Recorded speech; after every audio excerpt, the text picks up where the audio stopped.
nessa época já, hein? E a PCC era fenomenal, cara. A PCC estava à frente do tempo dela. Aí eu fiz essa entrevista com o Roberto Brandão.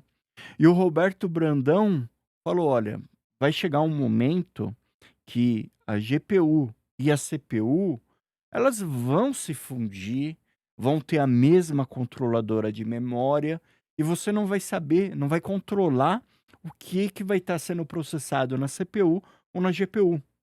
Porque olhando do lado de software, você só vai ter que fazer uma troca de ponteiro. Você não vai precisar ficar copiando informação da CPU para GPU, ficar fazendo, memória dedicada, né.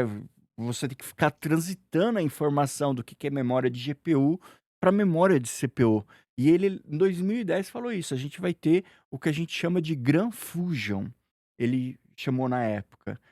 Cara, esse produto veio a nascer em 2023 com a MI300A, Nossa, que é um produto com Zen, são 24 core Zen, nossa. e tem, eu não lembro agora, 3.000 e poucas unidades de processamento No de GPU, que é usado para HPC inteligência artificial. Então esse produto que tem coerência de memória entre CPU e GPU, demorou mais de 10 anos para ser desenvolvido. Olha como é longo o caminho. é. Às vezes o pessoal chega para mim e pergunta: "Ah, mas e o grafeno? Hum. E a computação quântica? Tá aí". Cara, tá aí, mas, o desenvolvimento é longo, é É, longo. São tem ciclos muito longos de desenvolvimento. até desenvolver, testar, certificar e longo prazo pra saber o que que vai virar, demora muito tempo mesmo, isso aí não Exato. adianta. E aí quando eu entrei em 2011, em 2010 eu fiz a entrevista com o Brandão, que virou o meu chefe. Fiquei sabendo da vaga no final de 2010. Entrei em 2011, em maio, 2 de maio de 2011, logo depois do feriado. Eh, e aí fui na época existiam as local OEMs no Brasil.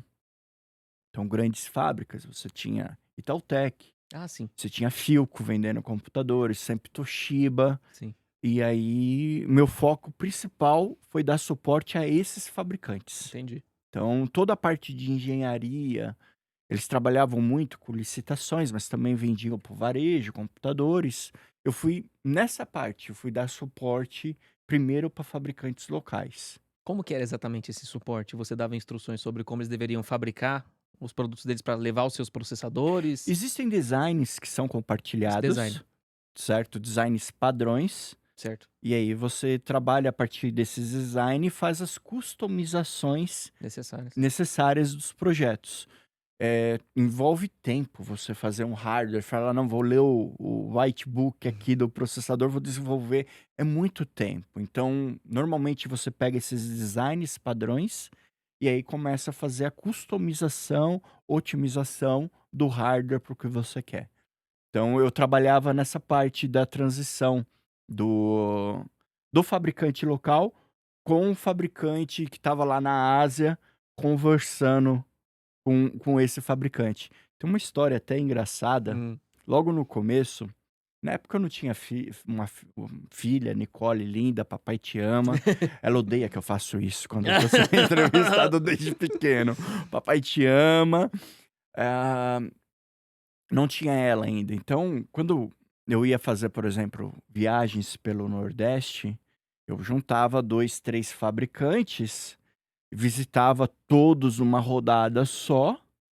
E, depois aproveitava o fim de semana, ficava lá, voltava só depois do fim de semana, e aí eu levava minha esposa, que aí a gente ficava curtindo um fim de semana em algum lugar diferente. A minha esposa, no começo, assim, ela viajou bastante comigo, logo depois a Nicole nasceu, aí a parte de viagens restringe muito, mas foi uma época que a gente curtiu. Que bom. E aí eu estava fazendo uma viagem pelo Nordeste.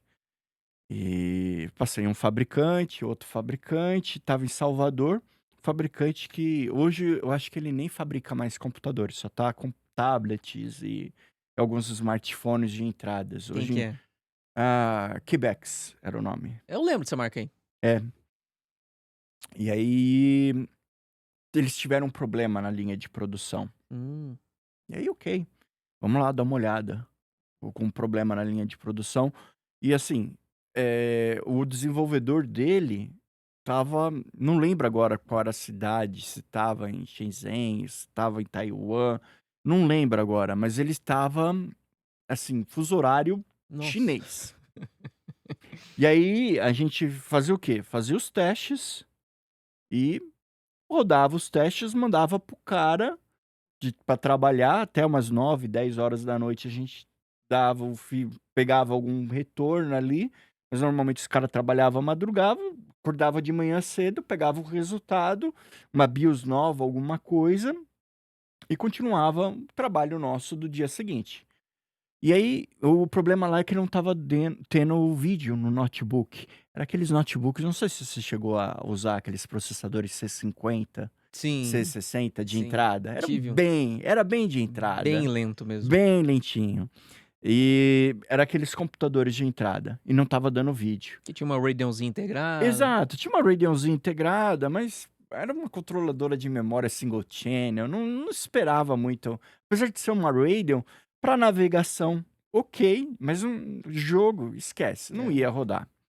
Hoje em dia a nossa entrada tá muito melhor Opa! do que aquela época.